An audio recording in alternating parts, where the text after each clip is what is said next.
Hello guys and welcome into my review of Maxed Out Racing on the Sony PlayStation 2. Maxed Out Racing is a Japanese game. Its real name is... Are you ready for this? Seriously. There's no way I'm going to pronounce this, so I'm just going to put a text on the screen.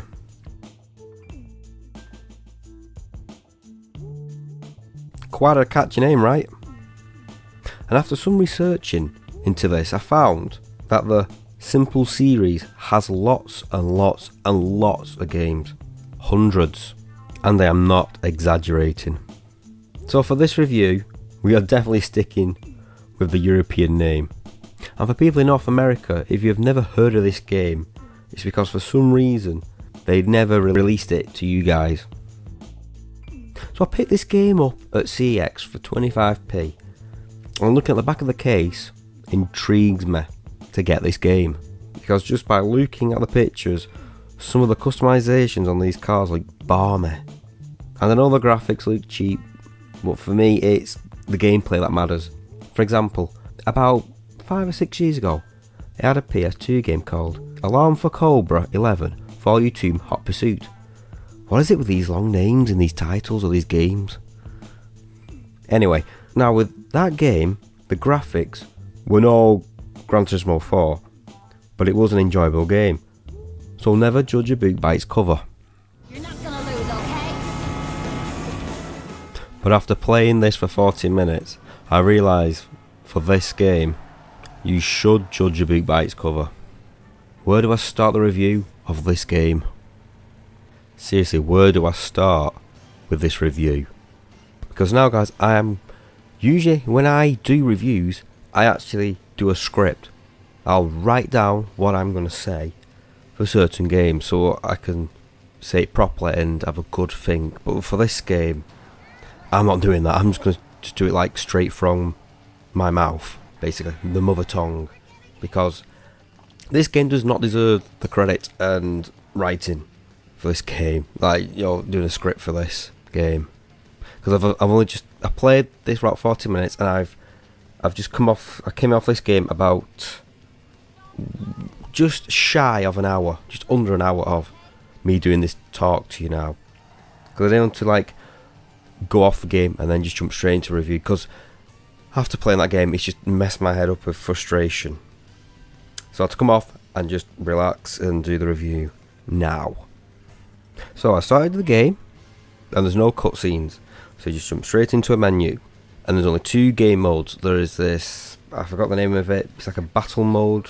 But the second part is a battle mode, which is you against another player, which is just basically 2 player, like real people just play. And the top one, I can't even remember because I'm not looking at a screen. It's basically the career mode, the top one. But it's same again, there's no like a proper race where you're racing against 6 other opponents, it's just you against one guy.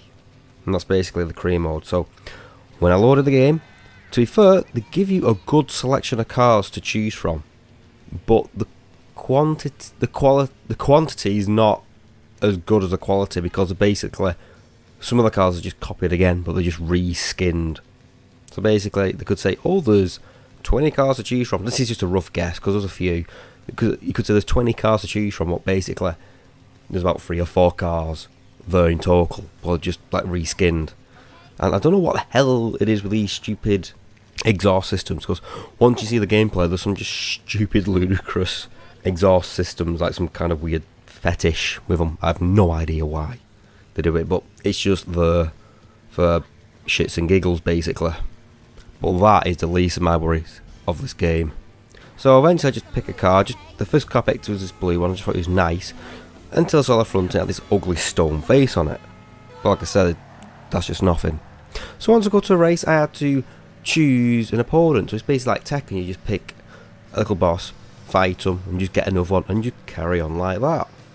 So it's a bit like in the racing game Tokyo Extreme Race on the Dreamcast. It's something similar to that, where you fight battles with other cars, but then you go to like a big boss fight. But I don't know about this because I didn't get that far, because later on you understand why I couldn't just progress further on.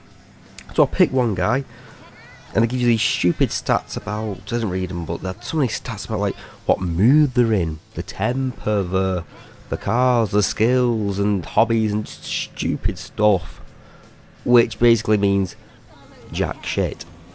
So then you eventually get into the main meat of the hellhole of the game. Jumping in the graphics, I'll just not brush my aside, I'll just say quickly about the graphics, because I don't really give a toss about graphics, like I just said. Like there's a game I played which was Alarm for Cobra, I had just mentioned, saying like, yeah, the graphics aren't that good, but the gameplay is actually solid. It's not a bad game. Cheesy, but not a bad game. Like this is cheesy, but for all the wrong reasons. So once you load the game up, you start really slow for some reason, and then you have this one of many problems. You have this annoying woman, this commentator, just constantly mithering crap at you, and she basically sounds like the woman, I cannot remember her name, but years ago I used to watch Friends on the American comedy sitcom, and it was Chandler's, it was either his ex-girlfriend or ex-wife, and she had that annoying high pitch, over the top New York accent, and this woman's on it and she's just really irritating and criticising you, and I mean, you just listen, I just do what I hear in the bloody race. So after 20 minutes, I'm just screaming, shut the fuck up. Now, I didn't want to swear in this video, guys, but this game, you just really, you don't just pull your hair out and just find the woman whoever did this. I mean, I don't condone violence to women, but this woman, oh my god, she was so annoying. I just wanted to rip her throat out so you don't have to listen to that in voice. Just save humanity. But once you're racing, most of the time, once you start to race, from the starting point, you can never take the lead of the opponent. They always shoot off. Even in a little cutscene, a replay where, because I didn't have enough time to press enter to just go into the main menu, it cut to a replay, and it had this car, well, these two cars. One was like supposed to be my car, which is like a actual person playing it, against the AI car. And you see him again, that car just shoots off as dead fast, so no one can do it. So it's like basically they shoot off and you have to catch up to them. A bit like Rage Race for a bit. And then the steering early on is just horrible, absolutely horrible with the analog. It does not work. It's just basically just feel like you're using D-pads instead of the analog. It's just, instead of just being like a fluid game, like your Gran Turismo 3 would use the analog perfectly. This just does not work. There's just no smoothness. It's just if you just turn left, it'll just veer off left without just gentleness, or veer right without any, precision. It's just left, go. But later on, because I eventually did somehow win a bloody race, I could buy parts, and I did that. Actually bought some slick tyres to improve it, and I must say it did actually improve it slightly. I weren't just veering off stupidly. It was actually, there was some lenience in turning. Actually, just jumping back, I wanted to actually talk about the graphics, and I just jumped off gun then. I was just on about the graphics a bit ago. They're nothing special. They are crap. Okay, they're not special. They're like a well polished PS1 game, or like a half decent Windows 95 racing game. It's nothing special, but it is what it is. But graphics just are nothing, to be concerned when you got other problems in the game. So steering's an issue. The annoying woman in the car is an issue. The speeds are an issue, because for some reason it is really hard to overtake a car, and when you do, the only time you can overtake them is because the AI are just as bad as you at driving, and they're just as fake. They'll just crash into cars, into walls, and even if they do and you get a good lead, they always somehow slowly catch up to you. So unless when you go on buy upgrades for a car, which you can do, you could like upgrade the car for speed, but for the main concern for me was just the bloody handling. The speed was nothing, because the character you're against, the opponent, is faster, but he's just dumb and he can't drive. He just hit anything going, you stand a chance. Because once you're in front, they do give you at the bottom like a little white radar bar telling you like where he's behind you, so you can loop behind and try and block him. So that's the only chance you can have. But while you're doing that, concentrating, the civilian cars, which are even more dangerous than you and your opponents, they're just as bad as well, so you try and avoid them because they can hit you and slow you down as well. And some of the track setups are just so bland. And at the time I just got lost because there's no like indication of which way you're bloody going. I know you had a mini map, but you're not really looking at 24/7. You're just really looking at that for like where your opponent is and if there's any sharp corners. But there's no like indication like a big red arrow saying, oh, this way, or a big like, you know, like on Gran Turismo on the track, it tells you on the track which way to go to like indicate where you're going. But it's just so repetitive. Just one thing. All you do is just race against one opponent, and that's just really it for over 3 laps. Beating, well done, right, next one, and the next one, the next one. And there's just no replayabilities whatsoever.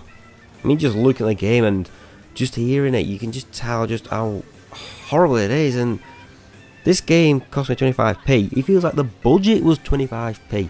Honestly, when I was playing it, it just felt like someone just made an Xbox Live indie game and just shoved it on. They said, someone's made a challenge, right, make an Xbox 360 indie game in a week and just shove it on there. And it just feels like that's just so rushed. And to be honest, there's miles better games on the Xbox indie system where people made community games on the 360. But yeah, but to be honest guys, when I picked this game up, I just thought, yeah, back of the cover, it looks cheap and nasty, but you never know, it could be a decent little game. Because I've played some games on like PS1, PS2 and 360, and the graphics just like, okay, the graphics are absolutely god awful, it just looks a cheap product. But inside of a gameplay, it could be a nice little gem. And I've seen games like that, it completely shocks me. Like, especially when I've been like, Let's Plays for years ago on the PS2 games, and I thought games would be rubbish. There's one on the top of my head, and I can't remember, and it had a cover of a American car on it. Was it the Celine or something? I played that about 3 years ago, and I just thought, I picked it up because it was only a pound, and I thought, it's not going to be special, but let's try it. And I actually enjoyed it.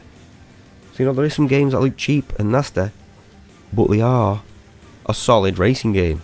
But for this, it's just, you should judge a book by its cover. But, there's a but, a little sweaty one. There's one little thing, and I don't know why, but I do like about it. And that is the music. I have no idea why. I know it's cheesy and naff, but I do think they are quite catchy. It might be because this game is so horrible. I noticed the song and the music, and I think that's more entertaining than the game. Because if you had this music on, if I first heard this music, say for example this was Gran Turismo 3 or something, you know, like a really good game of Burnout, I mean, racing along, enjoying the gameplay, I hear this music in the background, I'll be thinking, this music is naff, it's horrible. But because you're playing a crap game, I'm just trying to think of positives, hear the music more, and I end up enjoying the naff music more than the game itself. So that's it, that's the only thing I like about it, it's just the cheesy music, I like it. But you can't enjoy it because you've got some annoying New Yorker woman just screaming at you in hysterics. Because she's mental. So that was Maxed Out Racing on the PlayStation 2. Thanks for watching guys, and don't play this game. Take care. Avoid it. Destroy it.